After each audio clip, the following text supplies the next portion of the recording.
राज्य सरकारची game changer ठरलेली मुख्यमंत्री लाडकी बहीण योजना पुन्हा एकदा वादाच्या भोवऱ्यात अडकली आहे। एकीकडे लाभार्थ्यांना मे महिन्यात 10वा हप्ता मिळत असताना दुसरीकडे सरकारनं लाभार्थ्यांच्या वार्षिक उत्पन्नाची पडताळणी सुरू केली आहे। त्यामुळे अपात्रतेची अनेक कारणं समोर येत आहेत। पाठीमागच्या काळामध्ये ज्यावेळेस आम्ही ही योजना आणली त्यावेळेस आमच्याकडे फार काळ कमी होता।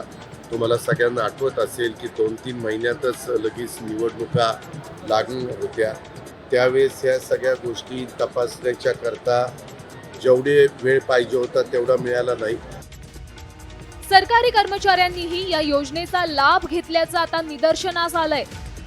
इन्कम टॅक्स कडील माहितीवरून 2.5 लाखांपेक्षा जास्त उत्पन्न असलेल्या अर्जांची संख्या 50 लाखांहून अधिक असू शकते। त्यामुळे हे सर्व बोगस लाभार्थी अपात्र ठरणार आहेत।